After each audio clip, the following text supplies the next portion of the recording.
Hey everyone, I am Nathaniel Rumplejans, and this is Prime News. So our first story today is actually a great story for those of you out there that still do not have an NES Classic Edition. Nintendo of America and Nintendo of Europe announced on Twitter that the NES Classic Edition is returning on June 29th. Now you'll know, or maybe you don't know, that date is also the day that Wolfenstein II, the new Colossus, is coming out. That's actually the game I'm looking forward to most on that day. But it's also really double reasons for me to go to the store because I might be able to get my hands on an NES Classic Edition.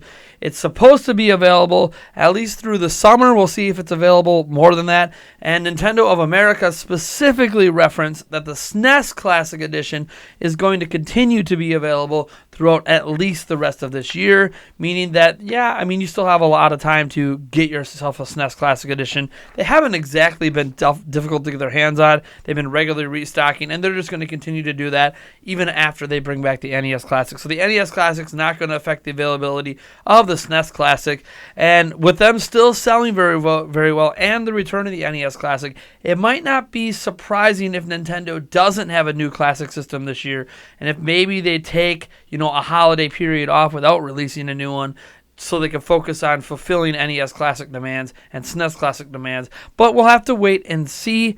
For all we know, there's still going to be another Classic system coming out, and at one point, we might see 3 Classic systems on shelves at the same time. That would be crazy to me if that happens this holiday. But yeah, I'm happy because I don't have an NES Classic Edition, and I don't know how much I'm going to play it. Like, that's the weird thing. I have a SNES Classic Edition that, I don't have one. Eric does from the Nintendo Prime podcast, but he keeps it at my house, so I have access to it all the time, but I barely play it, not because I don't like SNES games, but because I have so much stuff to play on my Switch that I just don't really feel like playing the SNES. Like, all the games on it I've already played and beaten several times in my life, but as much as I might not be, a big retro gamer in the sense that I want to go back and play all these games I've already played before, I will say that I still like having them for the collector's value. There's just part of me that just likes knowing I have access to those games if I do get an itch or if I need to record some sort of footage for a video. Or if I just want to have it in my collection, right? Like, I like to collect things as well. Video game, stuff being one of those, and, NES and SNES Classic being among some of the things I love the most in my collection. In fact, I think the SNES Classic Edition box appeared in my recent Prime Comments video because it's not even mine, and I don't care. I just like having that in my collection. I think it just looks sharp next to Breath of the Wild, the Bomb art, and all that stuff that was in that video. Anyways, I'm going to move on to the next story here, and that is because Retro Studios is being reported on now by a whole bunch of websites and even some YouTubers that they're working on a Star Fox racing game called Star Fox Grand Prix. Now, this is being reported as a rumor, but I want to address this because I feel like there's too much stock being put into this particular rumor. Now, you'll know that, sometimes rumors kind of go over the top, and most of them end up not being true anyways by the end. But I do need to address this because the originating source of this rumor is actually Liam Robertson, who basically said this on Twitter initially, and then he ended up deleting the tweet and said he was trolling people. And this is important because people aren't picking it up because Liam Robertson did that. They're picking it up because a post on Reddit 4 days ago went up and said, yeah, this might be happening, and blah, blah, blah, blah. And then if you read it in the comments of it, he literally says his evidence for this as linking to both Liam Robertson, who no longer has the tweet live, and then someone who responded to something Liam Robertson said by essentially quoting Liam Robertson, saying that that this game is being made or whatever, Star Fox Grand Prix, and it's apparently a crossover between Diddy Kong Racing and some other F-Zero. And my thing here is that Liam Robertson said he was trolling. Because what happened was around the time he did this, there was all these Pokemon leaks coming out. There was that big E3 leak that's probably fake. And through all of this, he was trolling people because Liam Robertson is actually a well-known Nintendo leaker. This is something he does. He does part-time work for places like Did You Know Gaming. And Did You Know Gaming is a very fascinating historical look at video games, giving you a bunch of information that many people don't know about some of the most popular video games in the world. So... he has his connections, and he was mocking people who were creating these leaks, essentially because he doesn't feel like they're legit. They're not offering anything substantial. Now, speaking of, to kind of build off of this, Rage 2, if you remember, there was a Walmart leak. I didn't really do much reporting on the Walmart leak because there wasn't much in it for Nintendo. However, there was a leak in Walmart where they accidentally put up a bunch of pre-orders for games that weren't really even announced yet. And one of those games, the most controversial and maybe unlikeliest of games on that list, Rage 2, has now technically been confirmed. There are ads running for Rage 2 now on PlayStation. So there's there's a commercial out there. Potentially a trailer might be dropping today because the Rage 2 official Twitter account teased it. So with Rage 2... essentially being confirmed to exist and be a game at this point, it kind of sort of validates the entire Walmart listing and also explains why Bethesda and some other studios kind of were perturbed that this Walmart list came out. And it's because Walmart was obviously given early access to know these games were coming, to prepare for pre-orders in their system. And with that leak accidentally coming out, you can't go see it now. It's been taken down. This makes you wonder, well, what else do we learn about it for Nintendo's purposes? Because there were Switch games in there as well. Not as many, but some. And what we did learn is essentially two things that we didn't know before. One, NBA 2K19 was listed for Switch. I think that's unexpected. I feel like 2K has acted like NBA 2K18 sold well enough on Switch. They're happy with the sales on it. We don't know what those sales figures are exactly, but they've talked nothing about being pleased with the numbers. So if they're pleased, obviously 2K19 would have to come. So NBA 2K19 being listed for Switch, can't wait for that. You guys know I love NBA 2K18. So if 2K19 can be on par, in terms of gameplay with the other versions, I'll be happy with that. Obviously, we know about the cutback frame rates. Maybe that's something they could change this time. Give us a performance mode versus, a visual fidelity mode or something like they did in Fire Emblem Warriors. Now, the other interesting game listed on there, because Smash Bros. Was listed, but I mean, come on. Smash Bros. Is already announced for this year. It having a listing for this year is not woohoo. Okay? We already know about that. That's not even a leak at this point.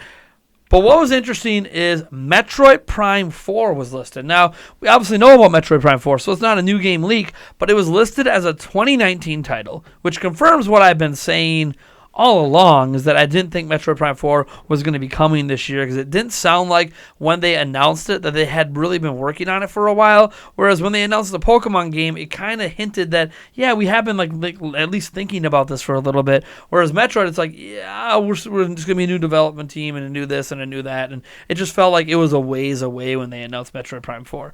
But with Metroid Prime 4 appearing in this Walmart list that now had its most controversial game confirmed, that means that the chances of it being mentioned here as being able to pre-order is because it's going to be shown at E3.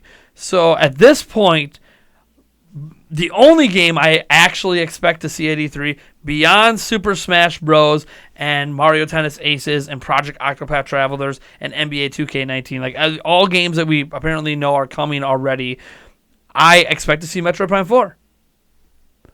Now I might be kind of disappointed if it doesn't show up, because Walmart, well, in Canada at least, was preparing to take pre-orders for the game, and they're obviously not going to take pre-orders for the game until after it gets announced. Now you might say, well, other retailers might be out. Yeah, other retailers jumped the gun, but this list is in conjunction with E3. So, yeah, Metroid Prime 4 probably being shown at E3, which is exciting stuff. Again, it's a game we already know about. We already knew there was a high chance it could be at E3, so kind of sort of on the minor end of rumors and leaks, but I wanted to throw it out there that you combine all these rumors together, and we're starting to see some things that are a little bit more legitimate here versus what could just be guesses out in the dark. Moving on, I do want to note something very interesting because I'm really into Breath of the Wild. For those who don't know, Breath of the Wild is my favorite game of all time. And the Breath of the Wild Creating a Champion book is going to be releasing on November 30th, 2018. And here is what Dark Horse put out there in announcing this release date. It says, this oversized hardcover is the ultimate companion to the award-winning video game The Legend of Zelda Breath of the Wild and includes material from both of its DLC packs. This book features nearly 50 pages of sketches and official illustrations from Takumi Wada, 296 pages of design artwork and commentary about the making of the game from the creators, and a 50-page historical section that divulges the history of Hyrule as it is known in-game, and interviews with key members of the development team, which includes Hidemaru Fubayashi, Satoru Takizawa, Takumi Wada, and Eiji Aonuma, witnessing the making of a champion. This is interesting to me for several reasons because I love the Zelda series, and I have a lot of questions after playing so much of Breath of the Wild. And some of those questions might be answered here. Like they're talking about a 50-page historical section that divulges the history of Hyrule as it is known in Breath of the Wild. There's a lot of things we don't know about the history of Hyrule in Breath of the Wild. So it sounds like we're going to learn some of the ideas behind that here. And maybe that even hints more and more at where it takes place in the timeline. There's no confirmation on where that happens yet. Obviously the art is going to be amazing because we've had other art books for Breath of the Wild come up before. But from the teases we have seen, this is completely new art. They got commentary from the making of the game. I mean, the historical section is what got me hyped because I love Breath of the Wild. Can't wait to learn more. You best know I'm going to be picking up this book. I'm sorry, did I say November 30th before? I meant November 20th if I said that. So it's coming out November 20th, 2018. I believe you can pre-order it on Amazon right now. If that is true, I will have a link down in the description to pre-order this in the sources section for Prime News. All right, moving on. We have a slew of other news I want to cover quick. First off, Hideki Kamiya from Platinum Games is praying that the wonderful 101 comes to Switch. He said as much on Twitter. I'm not going to link you to the tweet. Well, I'll link you to the tweet, but I'm not going to put an image up of it because he's a little feisty when it comes to Twitter. And if you guys actually are interested in reading his tweets, I'd rather you just go to his Twitter and read it. Don't respond to him. Don't criticize or whatever. He blocks anybody and everybody who basically responds to him. So just leave him alone and enjoy the fact that he's letting people know that he really wants the wonderful 101 on Switch. So there you go. One of the big guys at Platinum Games is like, yeah, we really want to do this. So that means the ball's in Nintendo's court to decide that, you know what, let's do it. Let's go through with it. Also, what's interesting to know about Platinum Games is that they apparently have a top secret action game in the works that supposedly is going to turn the action series on its head. Only like the higher ups, even really know about it. Plus, obviously, the people working on it. Most of Platinum Games has no idea what this game is. They've been keeping it really secretive and really under wraps. We don't know if this game's coming to Switch, but I just wanted to mention that was reported by one of the people working on it that it is happening. So Platinum Games has a massive action game that's looking to, basically innovate the action genre out there. So who knows? Based on what they've done with Bayonetta and probably Bayonetta 3 coming out, there's a lot of reason to trust Platinum when it comes to action games. So let's see what happens. Well, and hopefully it comes to Switch. That's all we can hope at this point is that it's not like a Sony exclusive or a Microsoft exclusive. Or that's skipping Switch. Like, let's hope that it comes out on all platforms because I believe all gamers deserve great games. Moving on, Wolfenstein II has had its file size revealed, and it is 23 gigabytes to download. So what that tells me is that we're likely to get 16 gigabyte carts, which is the standard size on Switch. So 16 gigabyte cart, if you do the math, you're going to have about 7.2 or so gigabytes you'll need to download of the game to play it. We saw a similar situation with Doom, where if you wanted the multiplayer and all that stuff, you had to download a 9 gigabyte patch. Well, if it's possible, you might just have to download straight up 7.2 gigabytes if you buy the physical version. And some of you might scoff at that, but it might be worthwhile for people who are just looking to save that little bit of extra data on their cards. I know that I have a 128 gigabyte card that's completely full, and I need to get a 256. And even then, I think if I actually install all the games I have, my 256 might be full. So anytime you can at least reduce some of that online file size, I think it's worthwhile for a physical version. I obviously would prefer that they would just use a 32 gigabyte cart and put it all on there, but let's be real, they're not going to. They didn't do it with Doom. They're not going to do it with Wolfenstein. These carts are just expensive. I wish that Nintendo would, cut the cost of the carts on the people that are releasing the games. Basically, Nintendo eat the cost and hopefully make up for it on the back end with the royalties they make on game sales. Because I'm sure if Nintendo did the math, they could actually afford to cut the costs on the carts to developers and make up that ground on royalty fees. But it is what it is, right? I mean, what are you gonna do? Moving on, the last story we're going to talk about is actually dealing with Paladins.